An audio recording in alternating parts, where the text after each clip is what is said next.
Hello, second graders, and welcome to EL lesson 33, if you can believe it. It's insane.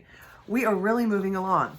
You're going to be needing your purple module books, and we're going to be continuing to read out of this informational text called Fossils. And today we're going to be learning about the steps of fossilization. So our learning target is, I can use evidence from the text fossils to answer questions about fossilization. All right, we're going to begin on page 18, or I'm sorry, page 17 of our text. Here is a text feature in purple, a title, Preserved in Stone. We know that fossils are usually excavated from layers of rock, but how did they get there? The material surrounding the fossils, here, follow along with me, didn't start out as rock. In fact, most fossils were formed underneath or in places where the ground was wet and soft.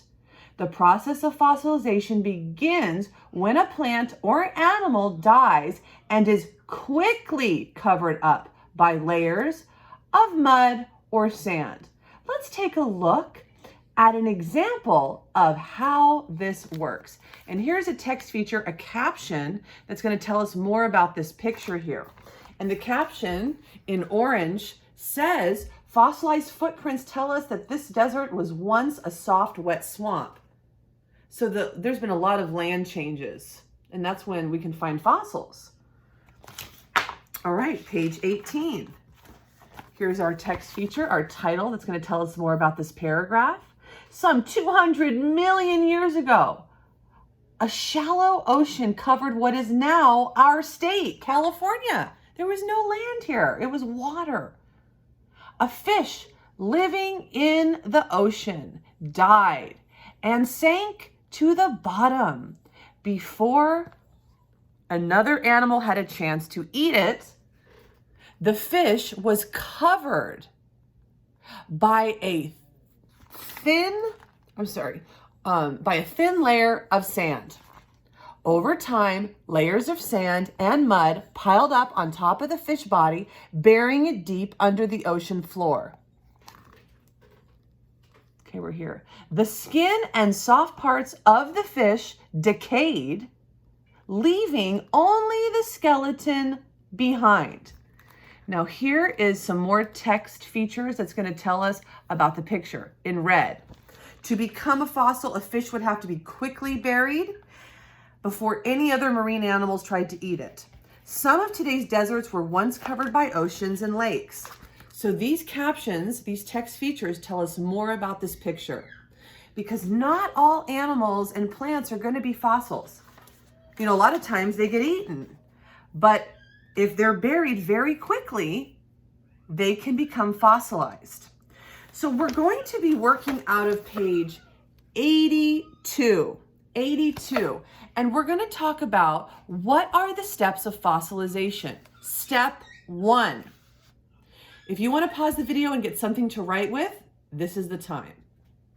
Okay, step 1, a fish dies and sinks to the bottom of the ocean. So here I drew my fish sinking to the bottom of the ocean. And here is probably like the sand. I could even drew more details so it looks kind of like sand. I'll do some little dots just so it looks kind of like sand and mud. Okay, so you're going to draw a picture of a fish at the bottom of the ocean. And a fish dies and sinks to the bottom of the ocean is what you're going to write for step number 1. You may pause this at any time. Okay? Very good. We have several steps, but this is step number 1. I did a sketch of a dead fish sinking down. It died and it sank, and it's covered with a thin layer of sand. I'm going to add that sentence. A fish dies and sinks to the bottom of the ocean. The fish is covered. The fish is covered with a thin layer of sand. Let's write that. with a thin layer of sand. Okay, so we have 2 sentences for step number 1 on page 82. So remember, our learning target is to use evidence from the text fossils to answer questions about fossilization, which we are doing.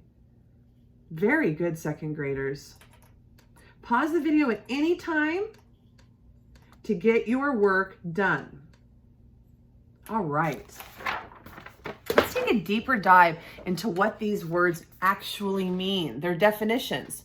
Fossilization is the process of turning into a fossil and decay, to break down or become destroyed by a slow, natural process to rot. Because they said something about how like the meaty part of the fish decayed, but the bones were the only thing that was left. Yes. Here it is. The skin and soft parts of the fish decayed, leaving only the skeleton behind. And it was quickly buried, covered with a thin layer of sand.